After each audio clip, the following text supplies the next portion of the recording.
Hello everybody and welcome to Arifureta episode 3 anime review. I've given, the first few episodes I gave them a lot of flack. Rightfully deserved flack, I think. But this episode, I didn't think it was as bad. The Scorpion CG, that was bad. That was very bad. But everything else, it just felt kind of like base. It wasn't like irredeemably awful, I didn't think. So, hopefully, this is like, we were like this, and now we're going like this.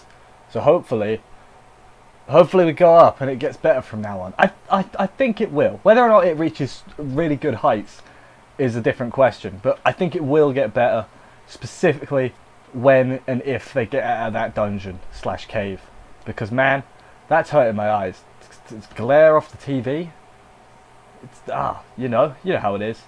But anyway, let's crack on, go through the episode, and other things. So yeah, we begin the episode where we ended last week. He's just been attacked by a thing, been stabbed all in the back. He's fine though. It's literally no biggie. He does a heals. He's completely fine. There's a big old monster. It's a big scorpion monster. It's really bad CG. It's maybe the worst CG so far. I feel like that might be fair. But then again, wasn't there some bad? This was bad CG, the gist of it. But then he piggybacks, what's her name? The vampire, Yue. Piggybacks her and she helps fight. And then she drinks his blood in the middle of it. Because, she didn't even give any warning. She just did it.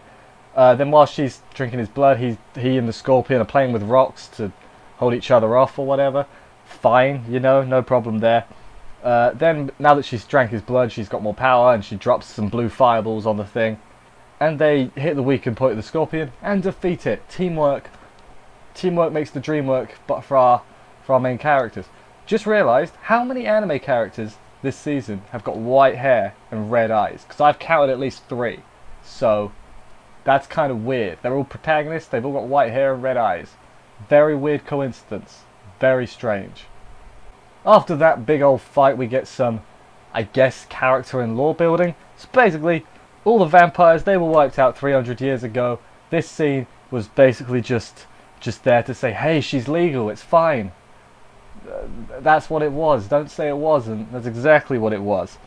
Then we learn more about the Mavericks, who betrayed their gods and built the labyrinth. I read that straight off the note without any understanding, because I don't really remember that. I guess they were just talking about it. So the labyrinth they're in was built by the Mavericks, who betrayed the gods, essentially, is I think what they were saying. Then he makes a railgun, or a big old rifle thing.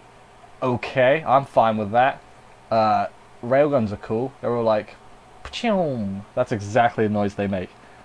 Then he explains all his backstory and everything to her, and she starts crying. She's like, that's so sad. You've been betrayed by one guy, and you feel like he's been betrayed by the world. I don't understand that at all. One guy betrayed him, and he doesn't even want revenge as well. He just like, I just want to go home. Which I thought was kind of weird. And he wants to go home. She's like, I don't even have a home. And he's like, you can come with me. You're my waifu now. It's fine. And she's like, okay. So then they're team waifu. That's not a good team name. I'll think of a better one. I promise. But then they hear some rumbling. What on earth could that be? I have no idea. Quick interlude going back to the other class. They've got training. Is literally it. There's a few of the class there. There's the royal people, royal guards or whatever. They do well in your training, young Padawan. They say something like that, which is good. But then we go back to Hajime and Yue. They're being chased, but it's like that scene in The Lion King where Simba's running from all the wildebeest. It's kind of like that. Then they jump in a hole, and while they're traversing, she just keeps biting his neck.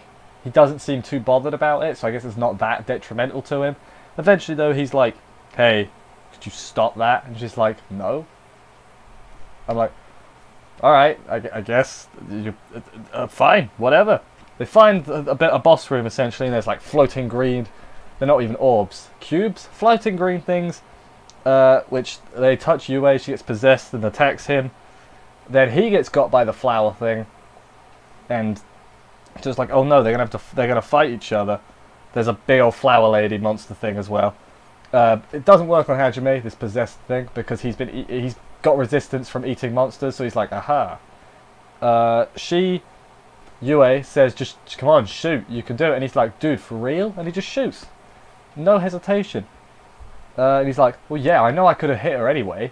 Like, he wasn't willing to sacrifice her. He was just like, no, I knew I'd hit her, but I thought if I did it without you saying it's okay, you'd get mad.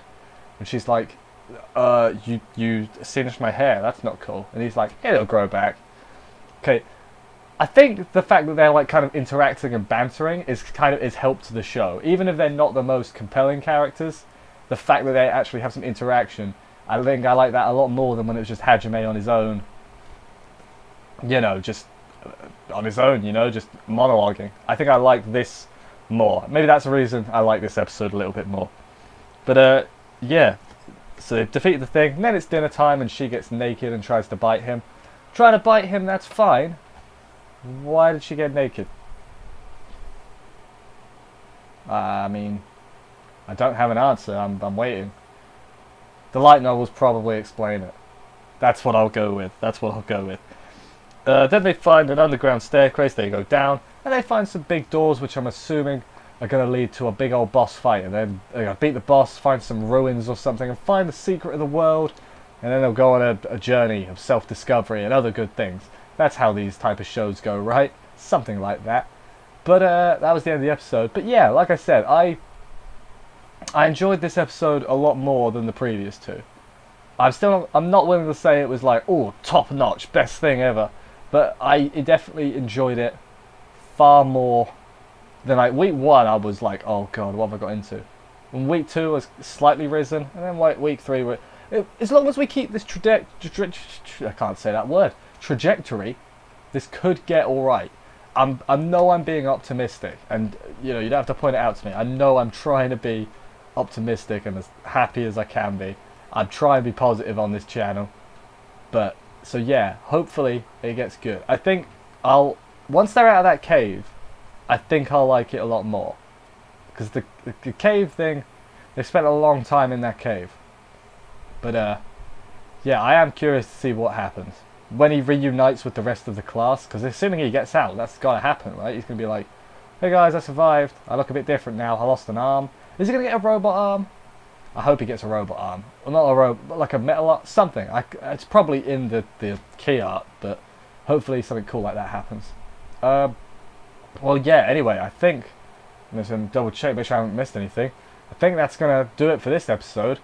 I'm curious to see how many. I mean, this is going to go standard isekai where dude meets a bunch of women and they all flock to him. I've got a feeling we're going to go down that route. So probably more will join at some point. Hopefully it doesn't get. Well, I think it's going to get a bit harem-y, if I'm being honest. But I don't care. It doesn't bother me. I am curious to read the light novel, and I might buy at least the first one, just to see how badly they messed it up. Because every person I see is like they messed it up from the light novel. So I kind of want my own perspective, and maybe I'll make a video just about that. But yeah, anyway, that should do it for this week. Thank you for watching this video. If you enjoyed the review and everything, subscribe. I'll be here every week for this show, and there's other reviews on the channel as well. There's a lot of them. People still tell me I'm not watching everything. I know I'm not watching everything. That's a bit hard. But yeah, thank you for watching, and I will see you next week. Bye guys.